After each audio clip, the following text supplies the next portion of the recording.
Welcome to Scottish Watches podcast. We should have said, probably 2 episodes ago, that the podcast that you're listening to just now is not just on YouTube. It's also a genuine podcast that started nearly 5 years ago and we're up to nearly 500 episodes. So if you hear certain things in the show that you don't recognise or you think maybe we're mispronouncing something or there's an in-joke you're not quite getting, then you have got nearly 500 hours worth of content to go back through to figure out where these jokes are. But we're going to try and explain them along the way. For example, mispronouncing turquoise as turquoise, complications, complications, deployment, all those kind of things. Isn't that right, Dave? I've no idea what you're talking about. I wouldn't possibly play up to the caricature of me mispronouncing things. I'm glad to see you're playing the game. And we're going to play a different game to start the show off this week. Instead of doing a quick wrist check, we're actually going to do a quick unboxing because we got some presents sent across from the States and it's time to have a look in the box. What's in the box, Ricky? What's in the box? And it's a very bright orange box that we have in front of us here, and it says Ceramic Edition Zodiac Super Seawolf. And if we open that up, get that out of the way, we have an extra box inside a box. Here's the star prize. This is the brand new, and I think it's the first time these guys have actually done this type of watch as well, a white ceramic Super Seawolf. And this one has got all the flair that you want in a summer watch. The one that we've got sent across is the orange FKM rubber strapped version with a very cool sunburst white, almost mother of pearl dial. Inside beating heart is the STP, and I actually really like this watch, and I'm glad that Mike sent this across. We didn't even break an embargo, we got it out on time. So what do you think of this little number here, Dave? I have to say, I really do like the Zodiacs, and I especially like the Super Seawolves. I think both of us actually own at least 1 or 2 of them, and I know that you have been after white ceramic for a considerable period of time. Anyone that's listened to this podcast for more than probably 2 or 3 episodes, recently certainly, will know that you, and I to a certain extent, are quite fascinated by white ceramic watches and white watches in general at the moment. This one coming in at 41 millimeters by about 13.2.3 millimeters thick. So very wearable, good quality dive watch. This is a ceramic case, but it has I believe this has got like a kind of steel or a metal core to it with the ceramic built round it, which should hopefully mean that it's a bit more durable than maybe those solid ceramic cases on there as well. So great looking watch. I think there's 3 variants of this for the summer. There's a white, a green and a blue dial, I think possibly. And you've got these kind of colour matched tropic style straps. So I rather like the look of these. Quite correct. I have got one of these that's got a white ceramic bezel, I believe, with the blue on it, which could almost be a Scottish Watches limited edition, but it isn't. But stay tuned. You never know what might happen with Zodiac in the future. And yeah, this is an absolutely fun summer piece. It matches your top. It's almost as if, Dave, you kind of knew what was going on today. I am a little partial to anything of the colour orange, and that watch looks mighty handsome, I might say. Handsome. There's another favourite word of yours. Yeah, really like this one. So I will slap this on the wrist, and I'll tell you a little bit more about it, because you were right. It has got an inner steel tub, and the reason for that is water resistance. On my Tudor Fast Rider Black Shield ceramic, it has also got a steel tub inside it to give it 150 metres of water resistance, because ceramic is generally heated, and when it's heated, it shrinks. And the tolerance is to make something water resistant, not waterproof. It is quite taxing, so usually they give you 50 metres or 100 metres, or they put a stainless steel tub inside it and they make that the waterproof, water resistant part of it. So to get 200 metres on this little guy here, that is the reason why it has got a stainless steel tub inside. But enough about this new watch. You can tell us what you're wearing now. What am I wearing? I am wearing my Girard-Perregaux Casquette 2, which I actually have on wrist here, and I will pop it off and put it nearer the camera because it's probably easier, and I can't get my wrist to that shape, but you can see here, and if I press the button, you can see the time shining up here. And then we have this kind of profile driver style watch, black ceramic, so we're on the ceramic theme, and grade 5 titanium, this one is made out of, a ceramic bracelet, and a titanium deployment clasp. Yes, deployment. I said it again, so that's probably going to upset some people. Deployment? Yep, and the little titanium GP logo on the front there. This is one, only 820, I believe they made, although they've done another edition, I think, with one of the French fashion houses. I can't remember who it is. Slightly different, though. I think it's maybe got some polished features rather than this kind of satin finish this has throughout it. It has a custom Girard-Perregaux quartz module in it that does more than the original. The original essentially told the time, and I think it had seconds as well. This also has GMT, a second time zone. It additionally has a secret date that you can put in it. It has got a few extra functions that you can get from, I guess, more modern quartz movements. So yeah, I really like this one. It wears well on the wrist. It's not too big. It's not too tall in profile either. And it's just a little bit different. So that is what I am wearing. Check out the show notes as well if you want to see more detailed pictures. So that's a watch that I've spoken about before because I thought it was a little bit pricey. What is the retail on that one? And did it sting when you bought it, or were you quite okay with the fact that it was extremely expensive for an LED digital watch? That you could probably get something similar on AliExpress for about 100 quid? So did it hurt? Yes, it hurt a little because I had to have a slightly convoluted route to get mine.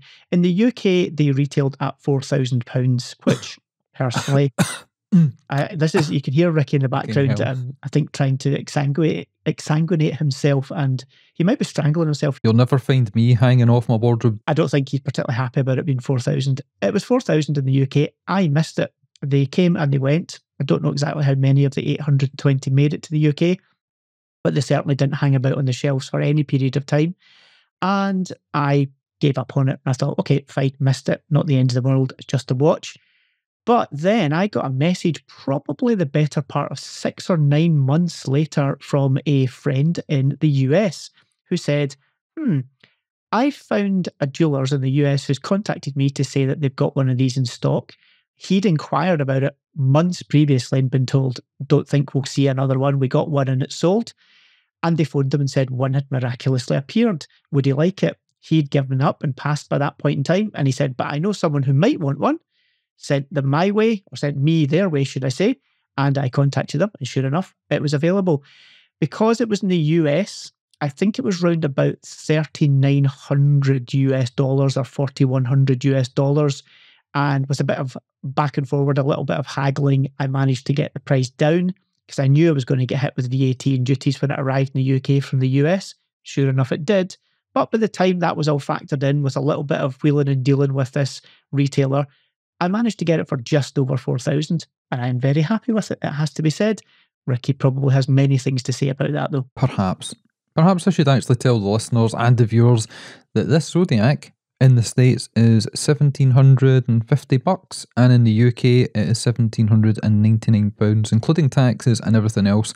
So I know which way my money would go if I had the chance to choose between the two. But anyway, enough about that. Maybe we should talk about some new watches. Maybe we should. Or should we talk about what we've been up to, or will we do that later? Well, why don't we start off then with a Royal Oak? And this is a watch that reminds me of a watch that was released 1 or 2 years ago. And people called it the Tetris, people called it the Graph Equalizer, the Spectrum watch. But this one is to celebrate 30 years of something or other. And it includes lots of colour. Again, nowadays everyone's talking about colour. But this is the Audemars Piguet Royal Oak Offshore in 37mm, the Music Edition. So why don't you tell us all about this one? We're only going to really, I guess, talk about one. There is actually 5 that have been released as part of this, which is again an extension of the 30th anniversary of the Royal Oak Offshore. And the one that is the most interesting, I'm pretty sure this is going to be Ricky's favourite, it is definitely my favourite, is the Music Edition. This being a 37mm case, which does make it significantly more wearable, coming in at 12.4mm thick. So again, not ridiculously tall, quite proportional, I would say, for this style of watch it is, which is a big chunky kind of sports style watch. Really nice little feature is that the crown guards look like little kind of music sliders that you would find on a mixing deck, which is just a nice little touch on there as well. And limited to 250 pieces. I believe the price is known as price on application, which means that it's probably not going to be particularly cheap.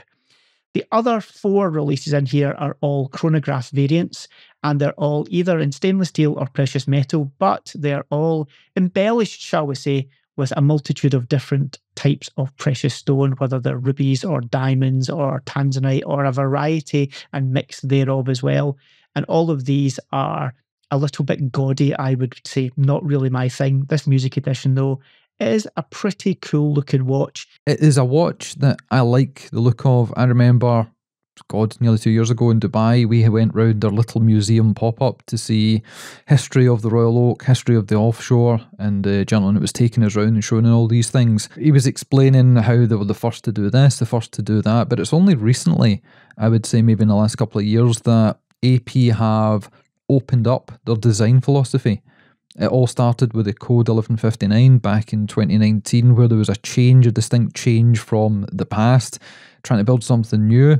And then with the offshores, the divers, the Royal Oaks, the tourbillons with the Marvel characters, they really have changed up the game a lot in what they've been putting out. And this is just another example of something that maybe 5 or 10 years ago, no one would have expected AP to do this kind of stuff. Just like this year, no one expected Rolex to start putting clear casebacks on Daytonas, or to include emojis and little puzzles and bubbles and all kinds of things on dials, or limited edition releases for Le Mans. So it's been a good year for watches. It's been a good year for artistic flair, endeavours that people maybe wouldn't have expected before. And who knows what's going to happen, because there's a lot of talk in the industry at the moment about people moving around. Definitely changes afoot at AP because the current CEO is leaving, I believe, at the end of the year into next year. His replacement has already been announced. Yeah, but if this is going to be the swan song, if this is going to be kind of the last little releases before people move on to different places, I think it's great. It adds a little bit of fun, a little bit of flair. They had a great ceramic white watch in Only Watch with blue parts. We spoke about it a couple of weeks ago there. Loving what AP are doing. I've been on a waiting list since 2017 and I have never had a call. And I actually emailed them and I was in at Harrod and I was asking some things. Never had a sniff. So I'm never going to see one. You're probably never going to see one. We're never going to be able to afford these kind of things. But they're cool to look at and fun to play with. And we've obviously got lesser expensive watches that we can chat about on the show as well. Right, it's time to ask Dave what you've been up to, because we were on our travels multiple times in the last week. We had a little trip into Glasgow to meet some interesting folks about some interesting projects. I have been out the country and I have been local, but I think you should probably start off and tell us what you've been up to. What have I been up to? So we both were up to something with a brand called Bowcroft. And they are going to feature a bit more heavily later on, when I guess we can talk a bit more about what we actually got up to. But maybe we can touch slightly on it. They're a brand based in the UK, out of the city of Cambridge. And these guys have I think what's fair to say, initially was a entry-level watch brand who were making some nice fashion-orientated watches that a lot of people out there love. And there was a simple, basic range, and they were selling them quite nicely. But have been thinking about ways that they can move their game up a little bit. They've got a couple of new models we're working on, and I think both of us agreed that it was definitely quite a significant step change up from where they had been before, in terms of having more DNA about it, more uniqueness, a slightly more refined case, and other things that we can maybe talk about in the future. But they were also rolling out this customization program, and they used us, I guess, as guinea pigs to see how it works. They were showing us the platform that they were thinking of rolling out, and it's due to roll out in the very near future. This was a way that you can customize some of the key features of the watch, such as the dial, the hands, and you can go a bit further than maybe some people will initially think when they hear this. It's not like a preset range of dials that you can choose from. It's quite a clever way that they've found to print the dials, and they seem, from certainly what we tried, to be able to do some quite unusual and quite intricate things. Both of us took quite a different tact of what we designed, and you certainly went all in on certain features, but, we'll say less about that because there's only going to be pictures in the future that will show what that was. But yeah, I really enjoyed it. The guys were really receptive, definitely up for asking us questions about what we thought, what maybe they hadn't thought about, what they could do better, what they could maybe do differently. And I guess we put across some ideas and opinions. Some of them may be good, some of them may be bad, but they were very much of the opinion, the more people they asked and the more opinions they got, the more likely they were to iron out any potential issues. So really enjoyed that, actually. Good few hours we spent with those guys going over it, and there's a lot more to come from that in a future episode. Other than that, what did I do? Well, before you actually tell people what else you've been up to, because I was hoping you would wait till the end to explain about this part, I want to jump in and say it was an absolute pleasure having the folks up from Bowcroft, because I'd spoken to them once before. I did a podcast with them for the Alliance of British Watch and Clockmakers, and that was my first kind of introduction to the brand. And then when they approached me to say, we'd love to work with you and Dave and see what you think of this new project where we're going to be customizing watches for people more than just, choose a different colour dial, different colour hands, we jumped at the chance. And I think, like you say, they got as much out of the experience as we did, because we were coming up with, we were really trying hard to throw as many spanners in the works as possible, because I used to be involved in IT and designing software, and it doesn't matter how much you bug test or try things out, it's when you give it to the end user that they do something ridiculous or ask for something completely crazy that throws everything out. And the guys were super receptive. They answered all the questions that we had. We didn't spot any gotcha moments with what they were talking about. The only thing we thought was, they're doing it too cheap, because the money that they're asking for this personalised service where you can customise and they give you their basic design time included in the price, I think they're on a winner, but I think they're going to be inundated. So people, if they're interested, once they see what we've actually got out the other side, if you're interested, get in quick, because I think they're going to be rushed off their feet. So that was fantastic. What else have you been up to, Dave? Have you been on your travels? What else have I been up to? So, as I maybe just cut in before you jumped in, I went to see the Banksy exhibition, and Banksy has decided to do a exhibition in the Museum of Modern Art in Glasgow. Why Glasgow, you say? He's more famously associated with much bigger and better known cities in the world than Glasgow, but it turns out that in the UK, the infamous statue with the cone on its head, that's what we'll call it, is apparently his most favourite piece of public art in the United Kingdom, and it sits right outside the Museum of Modern Art. So he decided that's where he was going to put his exhibition on. I went in with a bit of a, well, let's see what this is like. I'm sure it's just, like any other exhibition, but I must say I was pretty blown away. First things first, no phones. They locked your phone into one of those little concert-style bags that you get so that people can't interfere with their phone whilst in the exhibition. And I actually really liked it. Obviously, the only downside is that you couldn't take photographs because your phone was locked up. But they even sorted that. They had staff all round the venue with Instamax Polaroid camera type things, and they would take your photo for free and give you the Polaroids against whatever you wanted to see within the exhibition. Example, Exhibit 1, which is me standing beside one of his arts. So this was quite, I think, a cool way of actually been able to record that you got some photographic evidence of going to see this thing without having thousands of people standing there with their phones and flashes and all sorts of things, and Instagram influencers trying to do videos or TikToks or whatever beside various pieces of art.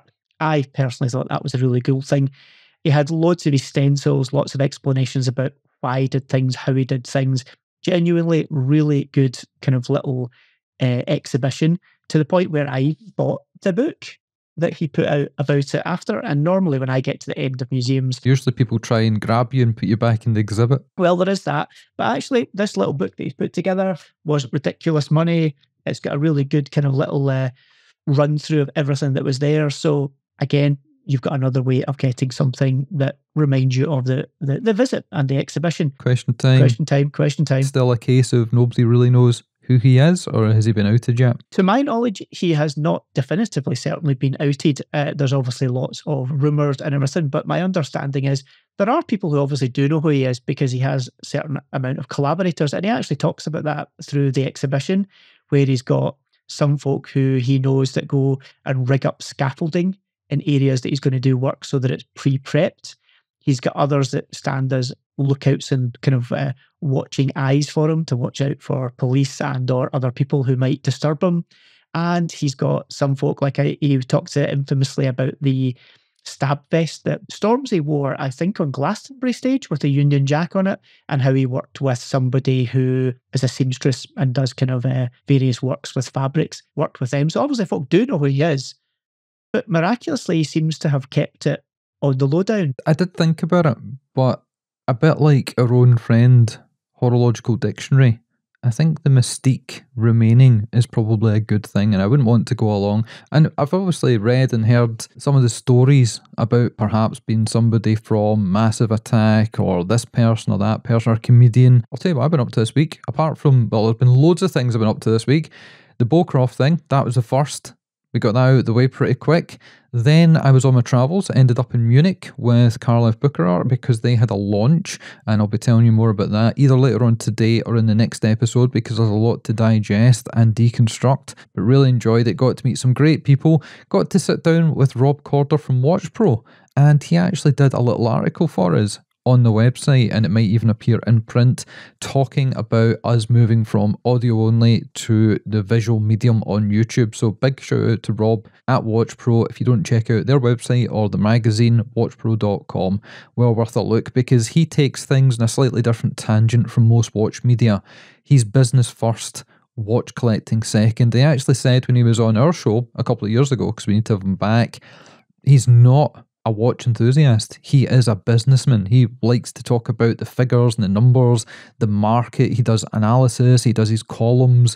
So that is a different take, different slant. Plus, obviously, he's got new releases and things because he's staff on his website and in his magazine that talk about that as well. I went on my travels down to the Glasgow Barras, and if you don't know what that is, it is a century-plus-year-old marketplace where people would bring barrows of second-hand tat, potentially ill-gotten gains, and most recently, copyright infringing content and merchandise. And the thing for me is, I've mentioned this on the show before, but if you're new to the show or you want a refresher, I used to go here when I was a kid, because back in the day when the Commodore Amiga and the Atari ST were extremely popular, especially here in Europe and the UK, games were really expensive and pocket money did not stretch. So you would go down to the Barras at the weekend and you'd find these emporiums, these little areas where people would be selling copied discs for around about £5 a pop. And on there you would find the latest games for the PC, the ST, the Amiga, etc, etc. So it's a little bit of reliving my childhood because that's what I used to do. And I used to do a Robin Hood thing. I would actually go down there and instead of spending £5 on a game, they had all the discs laid out. And I had what was known as a bum bag. I think it's called a fanny pack in the States. And I would have a big jumper with my bum bag and I would go and I'd be fishing through all the illegal copied discs. And then I would every so often go, so I was kind of stealing from the stealers. Kind of, that's the way I looked at it anyway. So anyway, I went down there and went a wander, took Simona with me because she absolutely loves looking for little treasures, antiques, bits and bobs. They had vintage video game stuff that I'm obviously into, film posters, all kinds of things. So if you're in Scotland or you're in Glasgow or you haven't been to the Barras in a long while, definitely pop down and check it out. And as a quick callback to my childhood, there was a TV show on STV in the 90s called Reporters, and they did a deep dive on software piracy. They interviewed Dave Jones from DMA Design, the guys behind Lemmings, and more recently, Grand Theft Auto. And what I did was, I took some video footage on my phone from exactly the same position and angle as they had in the TV show. So that's about it. That's what we've been up to, and it's probably time to talk about some more new watches. Where should we go from here? Well, maybe we should talk about a little YouTube video that you sent me, actually, regarding someone who decided to take an Apple Watch and convert it into a mechanical timepiece. Did Moser not already do this? It's true that they may have taken muse from the Apple Watch when they created the Alps watch, especially when they issued the final edition, or I think it was called, was it the Upgrade or Update edition? Can't remember its exact name, but one that definitely had more than a little bit of a wink and a nod to the fact that something like an Apple Watch will date and become obsolete within a few years, whereas a mechanical watch won't. But yes, this video, this guy went to, I think it's fair to say, fair lengths to get what he wanted as an end product. Yeah, you're right. I did send you that link, so I'm glad that you mentioned it, and we'll include details in the show notes and a little clip of it here on YouTube as well. And this caught my eye because it was recommended in one of the tech blogs, and you're right, what the guy did was he got a number of end-of-life, not mechanical, but Apple electronic watches. And the problem that we've always heard is, unlike a G-Shock, unlike a Timex, with these watches, it could be a Garmin, it could be a Fitbit, it could be a Google Watch, Samsung, whatever it is, the problem you get is when the batteries die, it's usually better just to buy a new watch because the technology has changed, it's upgraded, to actually have the battery replaced and then the seals and the gaskets done to take it to Apple or a third party place. You're going to spend a lot of money and you're going to have something that's outdated. So after the 2 years or 3 years that the battery will properly last without diminishing, just get a new one. So this guy has got a few of them, taken them all apart, and then decided to retrofit a mechanical movement inside. I believe it's a Seiko NH35A. And he's done a really, really good job. Obviously, Edward and the team at Moser, when they did the Alt Watch and the final update, or the final upgrade, where they'd put the little spinning Macintosh crash thing on it, that looked fantastic. It was brilliant. I remember Pietro from Limited Edition, when he came up to Scotland for a Red Bar event, he brought one with him, a white gold edition, and it was fabulous. But this guy's done it on the cheap, he's done it himself, and there's a video that you can watch. And if you want to give it a go, let us know how you get on with it. He's been asked many times now if people can actually get one, as in he can do it for them, and he said no. But you know what? It's a bit of fun. I think it's well worth a look.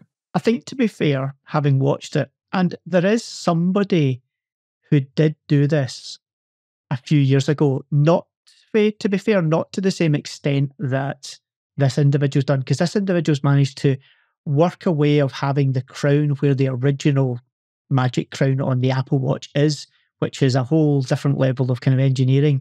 The previous person that did it just drilled a hole into the side of the case and fitted the crown where you would expect it to be, which ruined the aesthetic a little bit for sure. As you say, done on the cheap, yes. I think if he was to try and do more of these for people, the time and work involved might not make it quite as cheap as many people maybe think it is, because there was a huge amount of thought, time and effort put into this.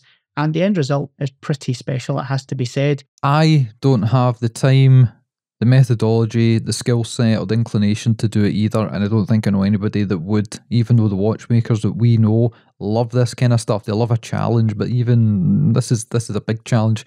So put that to the side, and we'll talk about a challenge that I faced for a number of weeks, and that was getting our Formex episode out to the public. I recorded that with Raf at Formex a number of months ago, and we sat on it because they were about to do a new release, and we actually had to edit out the part of the show which was embargoed, talking about their Splash, which is their summer releases that have now been announced. They are out as this podcast drops, as this video probably drops, again, if I get the time to edit it on time. And these watches are well worth the wait. If you've heard the Formex episode that was out just a few days ago there, you'll know what Raf's all about. He likes bringing new technology, new ideas, new thinking to old watchmaking standards. So everything is high quality, high precision, but low cost. And we did delve deep into how he's managed to do that, and he let the cat out of the bag towards the end of the show that it's a family affair. His father runs Dexel, who supply bracelets and bezels for companies that will get me into a lot of trouble if I name them, but listen to that show and you can hear what he says. Plus, they do all these skunkwork projects. They're the guys that brought out a carbon quick release, quick adjustment clasp that then got taken on board by Gerard Perregaux a few months later and various other places, where they charge the same amount for the upgrade in the technology as Formex charge for the entire watch and everything else. So Dave, have you had a quick look at the pictures of this? Because we don't have the watches here yet, they're not arrived, but we do have some high-res images, and I'm pretty sure you've had a look at them because the colours are probably in your wheelhouse. Yeah, no, absolutely. So this is the Splash edition, which is a limited edition. I don't believe by number, but by time is my understanding, if I'm right, that are only going to be available over a couple of months period in the summer. There are two models. There's the Essence and the Ligera. The Essence being 39mm and the Ligera being 43mm.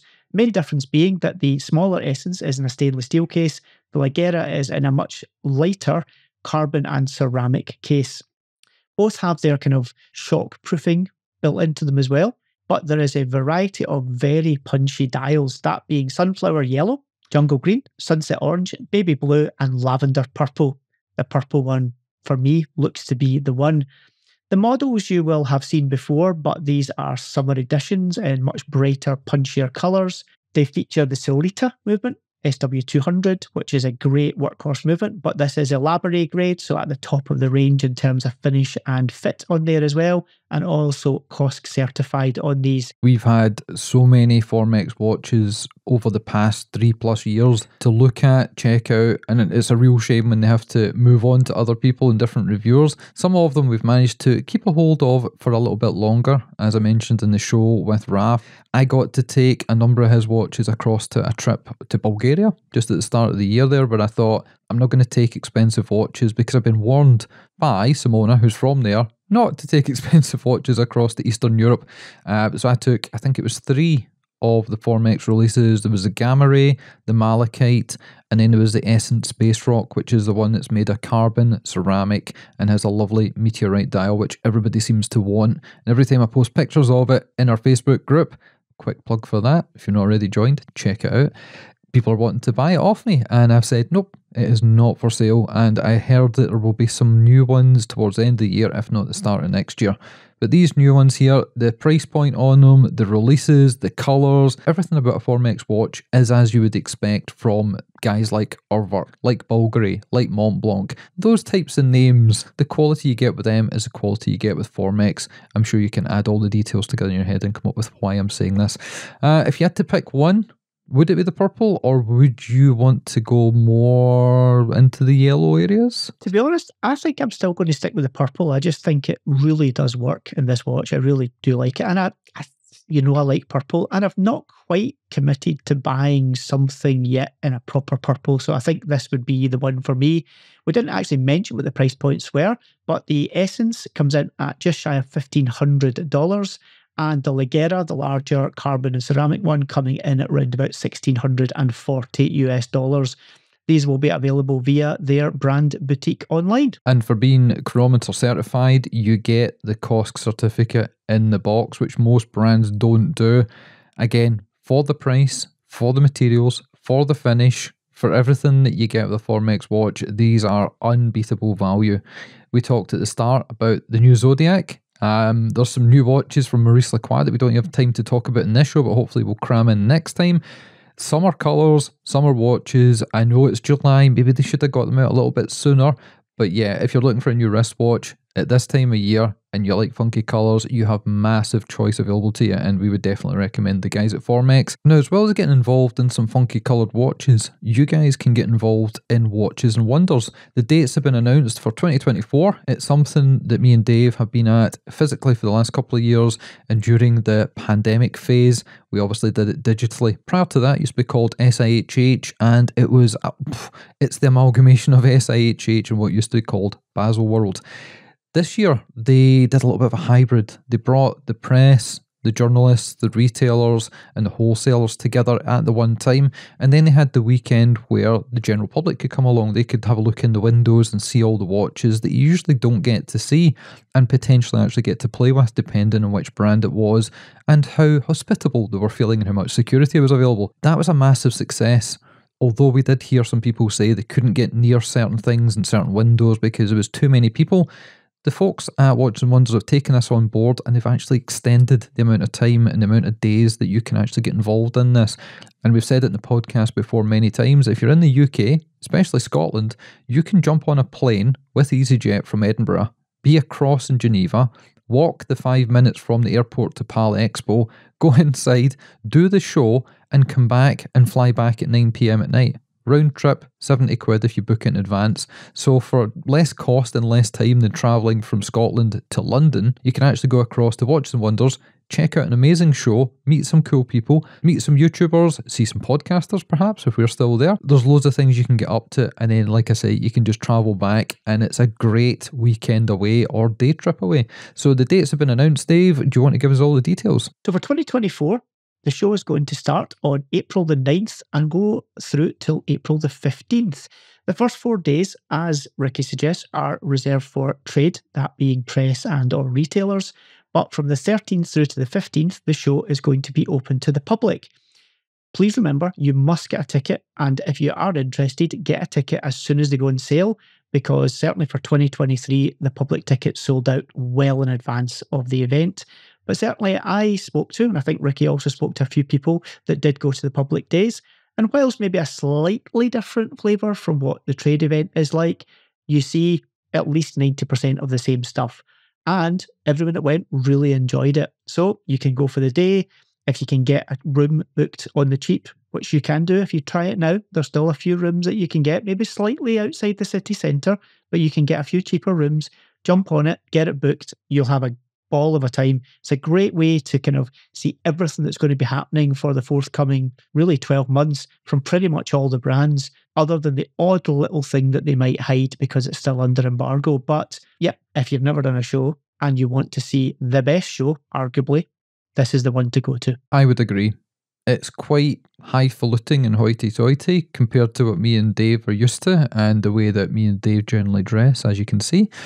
But it's well worth doing. And the brands that you see there, the amount of them is staggering. The entire PAL Expo areas and the halls are filled to the brim with everybody from Tudor, Patek, Rolex, right the way through to the Independence Hall, where you've got, oh God, who have you got in there? You've got everybody like Louis Monet, you've got Cyrus, you've got Chapek. I'm doing it a disservice because I can't remember half of the names that were there this year, but some of the shortlisted names we've heard that potentially could be there next year include Breitling, Remon, Norcane, Elang & Zona, Angelus, Arnold & Son, Bon Mercier, Bell & Ross, Cartier, Chanel. The list goes on and on and on. Laurent Ferrier, Hublot, IWC, JLC, Montblanc. The best way to figure out what's going to be there next year is to look at what was there this year and then expand upon it. So get in there early, get your flights booked, get your hotels booked, get your tickets booked. Because a lot of people actually turned up and the tickets were sold out.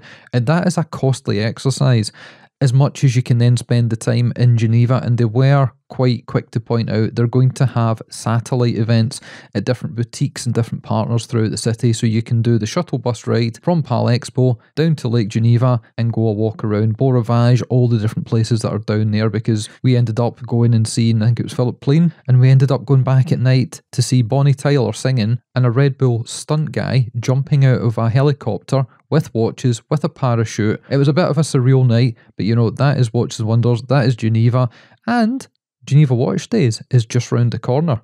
All the details of that have come out, and Dave complained bitterly about Only Watch a couple of weeks ago because his email was going ding, ding, ding, ding, ding, and my email was going ding, ding, ding, ding, ding this time because all the guys at Geneva Watch Days have said, come and see us. We've got new stuff. We're not going to tell you much about it. You have to book an appointment. You have to come and talk to us, take pictures, take video. But yeah, it is going to be insane. And that is another event that we want to tell you about, because if you've got an existing relationship with a brand, say you bought an Urwerk, say you bought an MB&F, say you bought a Moser, you can actually speak to the people that you bought the watch from and ask. They might say no, they might not have availability, but you can ask to come along as a guest. And usually they can swing it for you. Like you said, yes, my email also this week went absolutely ballistic yet again with all of the invites of the come and see us at Geneva Watch Days.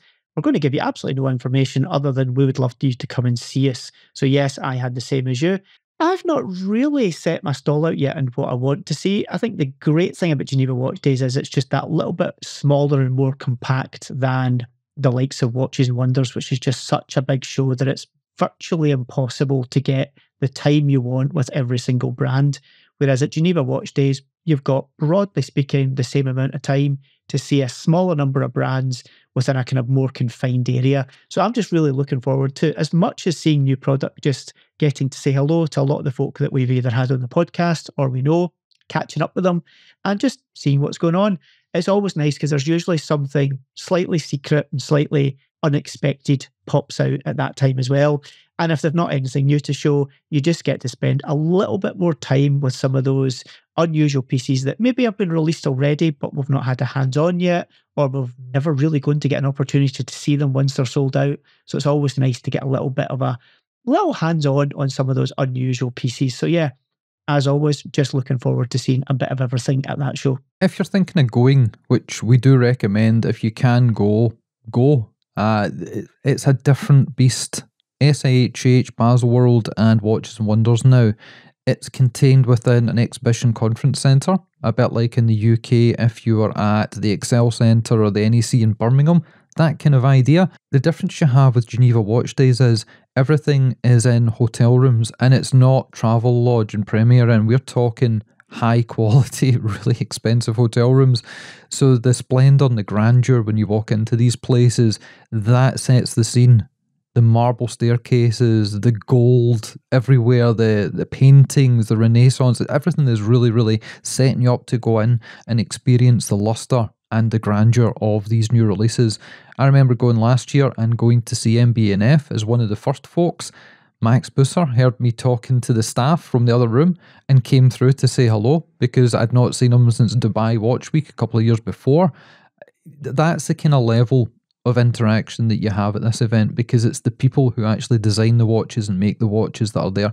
Yes, they've got their marketing, they've got their sales guys as well, but you get the opportunity to sit down, have a coffee or have a beer or have a champagne or whatever it is with the top guys in the industry. And it's so relaxed because everything is spread out across different places. You can walk into this hotel, the Fairmont, the Grand, Beau Rivage, and then you can go to the boutiques because, for instance, Booker have got events on, Breitling's boutiques have got events on, Jacob & Co.'s boutique, they've got events as well.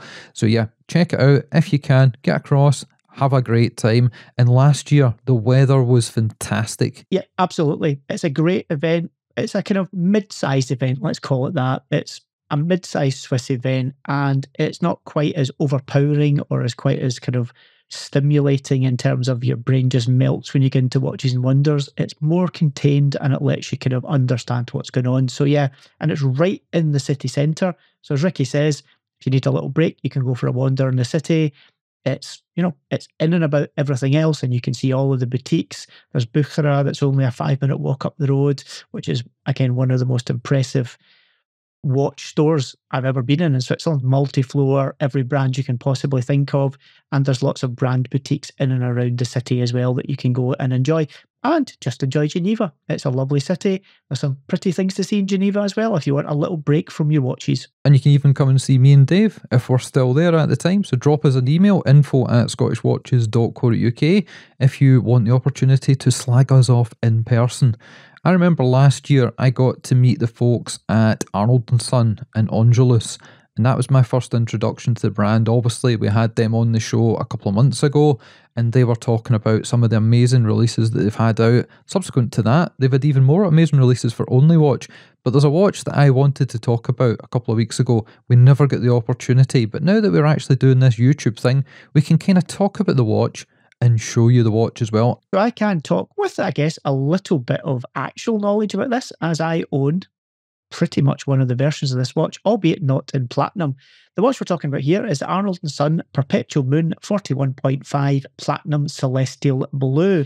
This is, I guess, an iterative update on the Perpetual Moon that has been out for a couple of years from Arnold & Son. What is so big about this? Most moon phase watches have quite a small little moon phase indicator, usually in the lower half of the dial, occasionally at the top, but generally not of a huge size. In the Perpetual Moon, the moon phase is the main feature of the dial, up at the kind of 12 o'clock area in this model, and effectively takes over the top half of the dial with a pretty significant sized moon. And in this iteration, aside from the platinum case, the one I have is a stainless steel case, you have a mother of pearl rendition of the moon. My one is a silver rendition. This one's been done in mother of pearl, and also has some hand painted and inlaid superluminova that's been incorporated into the moon, so that at night you get this kind of special glowing effect on there as well. Unlike some lesser moon phases in the market, this one should in theory only need to be updated once every 122 years, which basically means you never need to update it in your lifetime unless you let it run out of power, which is, let's be honest, probably most of us, myself included. So I need to set it every time I decide to wear the watch. Unlike a lot of moon phase watches though, where the moon phase is operated by the crown, this one has a little pusher, and on the back they've incorporated quite a clever little diagram and indicator that allows you to very accurately set the moon phase. Beautiful movement. 80 to 90 hours of power reserve. It's a hand wind movement on this as well. So at the back, through the transparent display case back, you get a proper look at all that lovely finishing, and it's not been hidden by a rotor on there either. Really punchy colorway on the dial. They're very well known for having really good quality guilloche on the dials before the color is applied to them. So you get lots of kind of play with the light in terms of that guilloche interacting with daylight, sunlight, whatever, to just let that color tweak and change slightly as well. I'm a big fan of this watch.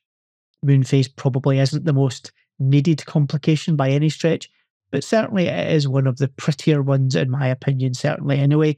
And at 41.5, doesn't sound like a super small watch, but very compact small lugs that fall away from the case very quickly, which means certainly in my opinion, it wears slightly smaller than you would expect from a 41.5 watch, and it makes it very wearable certainly for me.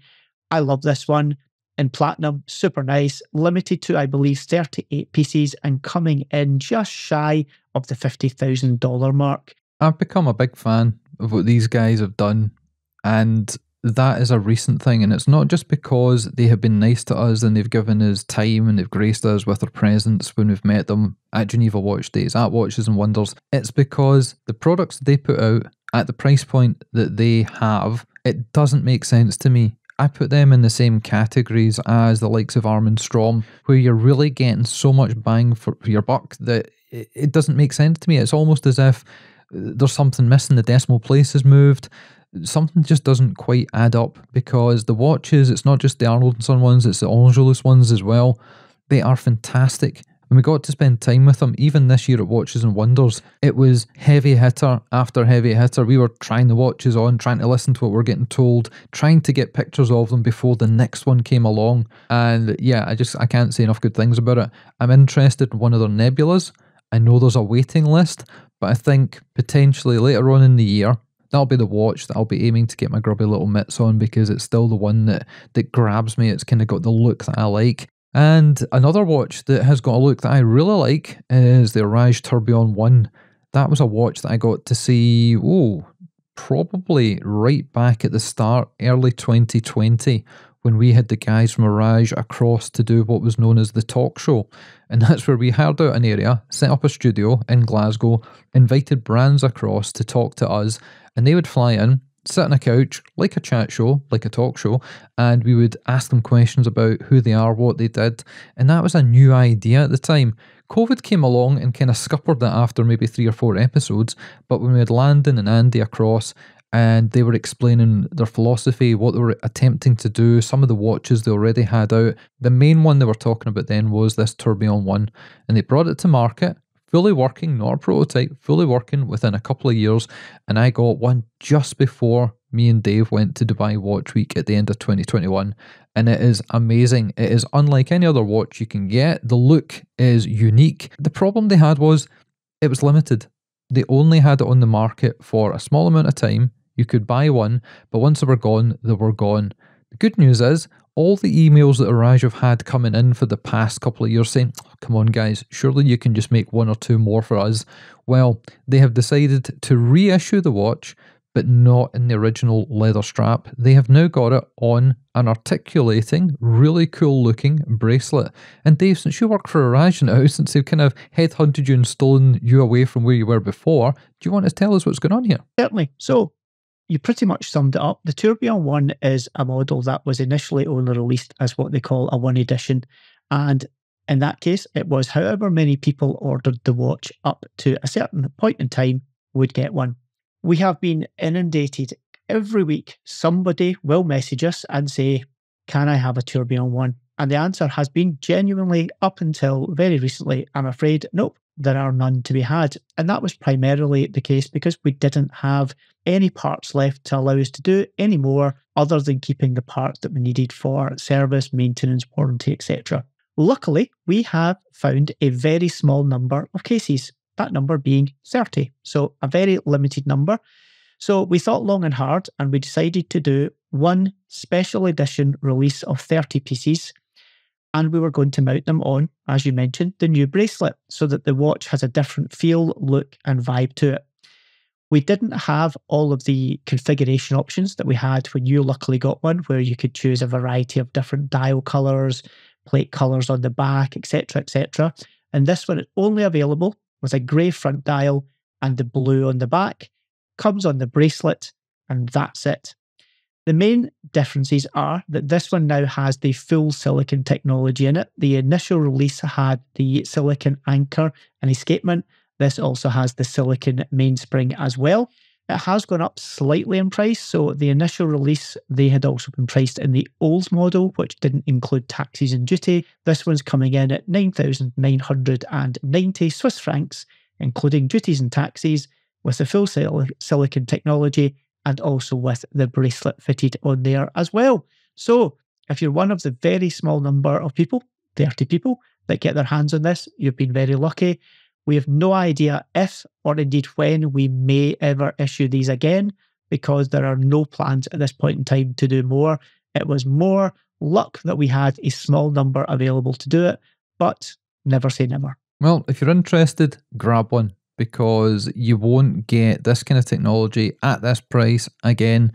And I've seen the second-hand value of the Tourbillon 1. I've seen what they go for, and I've seen the interest levels. And Dave's told me over the last few months some of the crazy people that really, really want them. Obviously, he's not disclosed anything due to GDPR and all the rest of it, but he has told me like the type of emails that they're getting in.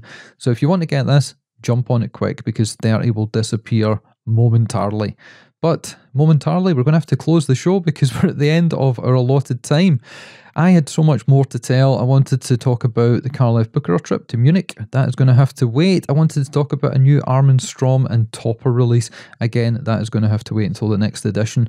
So all it leaves me to say is follow us on Instagram at Scottish Watches. We crossed the threshold of 30,000 followers just as we went live on YouTube with the podcast in video format. So that was a good marriage there. Subscribe on YouTube if you want to watch us in video format, or you can look at the show notes. Miziel will be doing his best to include all the pictures, all the links, all the technical spec on the website. Just click the link in your podcast player. It will take you to a specific web page with all the details in there. It saves you trying to remember things or type things into your phone. There'll be the link so you can just click and go straight across. And we're out Mondays and Thursdays. We have got the podcast, we have got the videos, we have got articles on the website, scottishwatches.co.uk. And if you want to get in touch, if you want to leave some feedback, give us some comments, criticism, ideas for the future, drop us an email. Never DM us on Instagram. There's just too many bots, too much spam. We ignore everything pretty much. Drop us an email, info@scottishwatches.co.uk. So that's a wrap. Thanks for listening, thanks for watching, and we'll catch you guys again soon.